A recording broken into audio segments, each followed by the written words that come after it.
Advocate Bhudev Mahanandia का अभिवादन स्वीकार कीजिए। साथियों, 14 तारीख से लेकर आज तक मैंने मेन मीडिया को नजदीक से देख रहा था।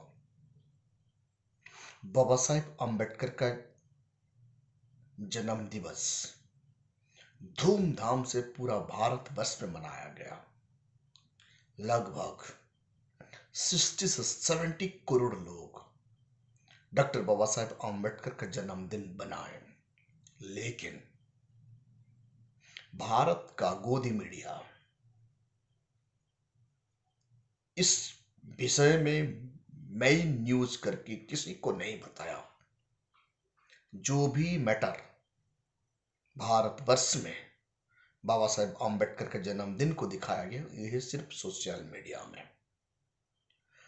मीडिया में भी जो बहुजन समाज का लोग जो सोशल मीडिया चला रहे हैं, उनसे ही देखने के लिए मिला है। इससे पता चलता है मनुवादी सोच रखने वाले लोग बाबा साहेब अम्बेडकर को कितना प्यार करते हैं, यह पता चल जाता है। और आज का सबसे बहुत बड़ा इंपॉर्टेंट न्यूज क्या है? उत्तर प्रदेश में बसपा सुप्रीमो बहन मायावती जी ने उनका ट्विटर हैंडल में यह लिखती है, सवर्णो पॉलिटिकल पार्टी बहुजन समाज का लीडर को यूज करते हैं और यूज होने के बाद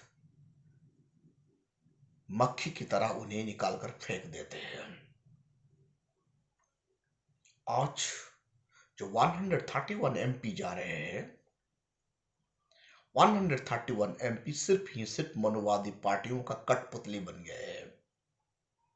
जब तक मनुवादी पार्टी का आवश्यकता है तब तक इनको ये यूज करते हैं, उसके बाद इन्हें चाय का मक्खी की तरह निकालकर फेंक देते हैं। ये बहन मायावती जी का ट्विटर हैंडल का जो व्यू है, ये 100% फैक्ट है। बसपा सुप्रीम बहन मायावती जी और एक बहुत बड़ा स्टेप ले गई है। बसपा से नकुल दुबे को बहन मायावती जी ने बाहर का रास्ता दिखा दी है। ये ब्राह्मण समाज का एक्स मिनिस्टर है। 2007 में वो बसपा मंत्रिमंडल में वो मंत्री था।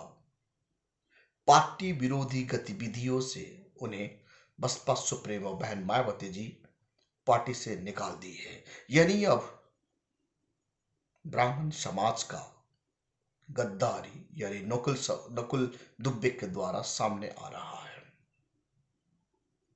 बहुत सारे पुराने मुस्लिम लीडर बसपा में शामिल होने की तैयारी कर रहे हैं। आउटगोइंग, इनकमिंग मतलब मुसलमान लीडर बसपा में शामिल होने की तैयारी हो रहा है और ब्राह्मण समाज का लीडर को बहन मायावती जी पार्टी से बाहर निकल रही है, मतलब इनको बाहर का रास्ता दिखा दे रही है। राजस्थान का सबसे बड़ा न्यूज ये है, आकाश आनंद जी 14 दिन के लिए यानी अप्रैल 14 से 14 दिन के लिए पदयात्रा कर रहे हैं। ये राजस्थान में सोशल जस्टिस लाने के लिए,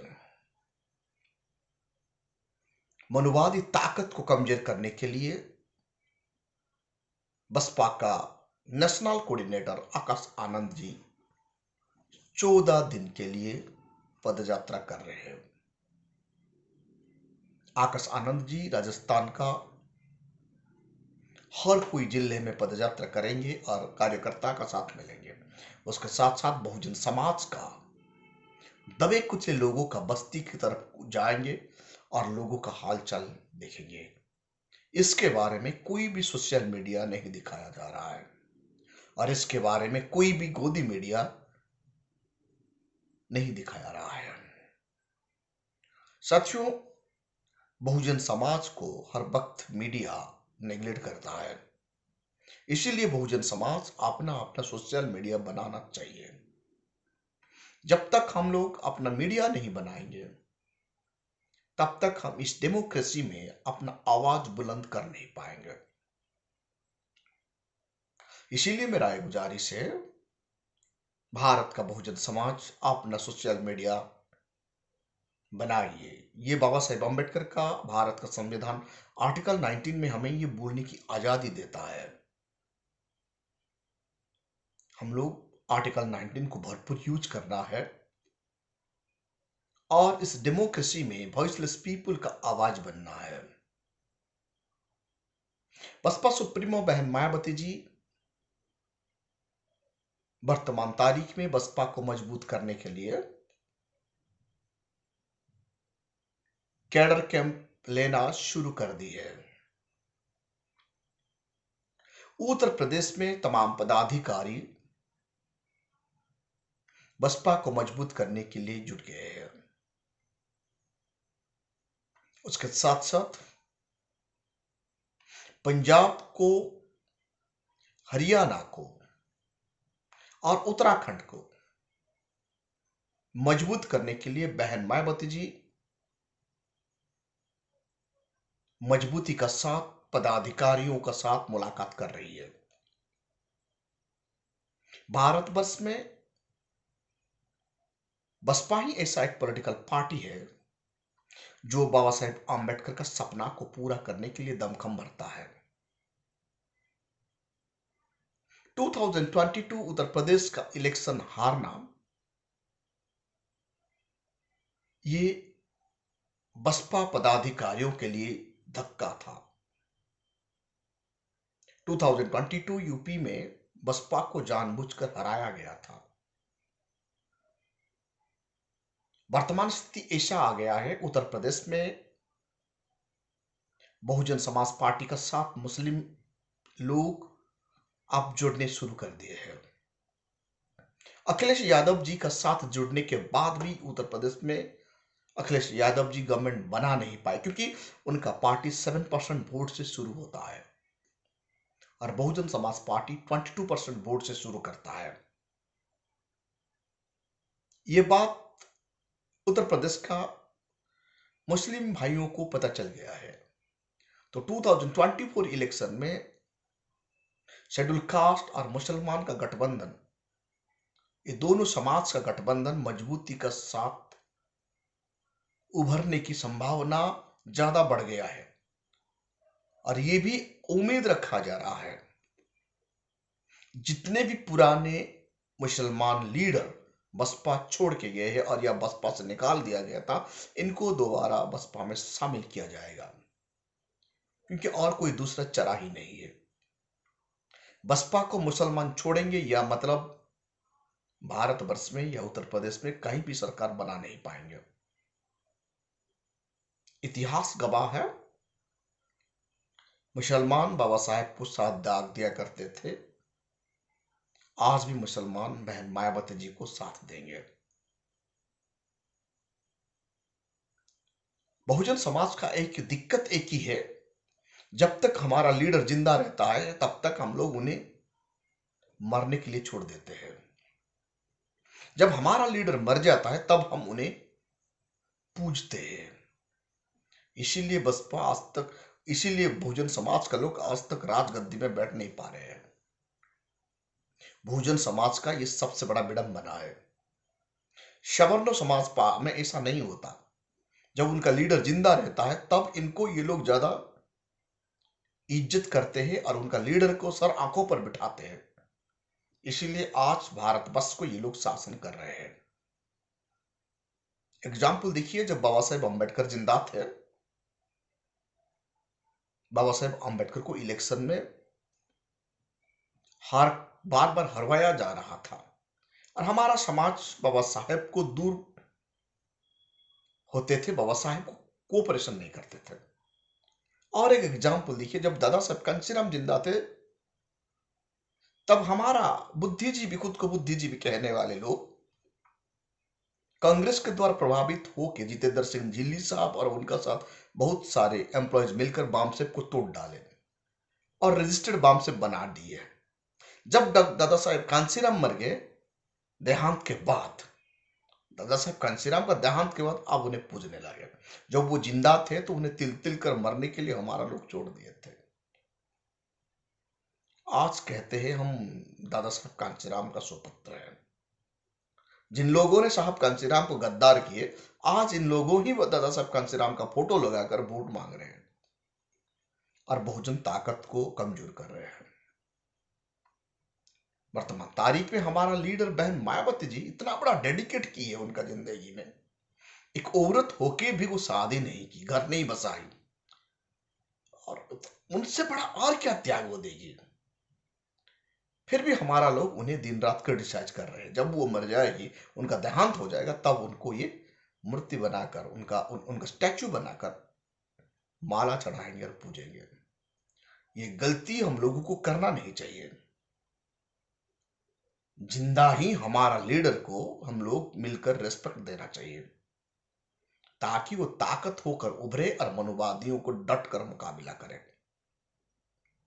बहुजन समाज का सबसे बड़ा गलती ये है,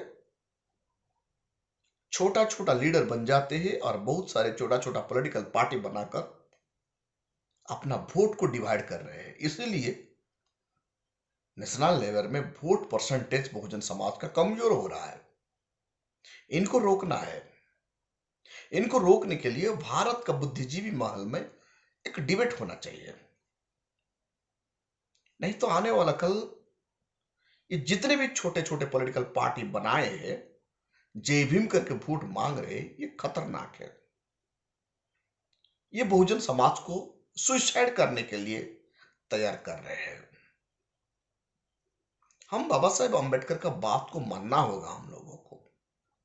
बाबा साहेब अम्बेडकर का 113 स्पीच में ये लिखते हैं, एक ही पॉलिटिकल पार्टी में एक ही पॉलिटिकल पार्टी का बैनर, एक ही पॉलिटिकल पार्टी का लीडर भारतवर्ष में बहुजन समाज का होना चाहिए, ताकि एंटायर वोट यूनाइटेड होकर इकट्ठा आए और हम लोग भारत का हुक्मरान बने। ये बात हमारा लीडर लोगों को पता है, लेकिन कॉमन सिटीजन को ये नहीं बता रहे हैं। आज का तारीख में बहुजन समाज पार्टी एक नेशनल पार्टी है। आज भी 1,20,00,000 से ज्यादा वोट बसपा का खाते में है। थोड़ा मेहनत कर देंगे तो एक एक वोट और 5-5, 10-10 वोटर को कन्वर्ट कर देंगे, मॉडिफाई करेंगे, तो लगभग 10 से 12 करोड़ वोट हमें आने की संभावना ज्यादा है। इस पूंजी को लेकर हम लोगों को मजबूती का साथ लड़ना है।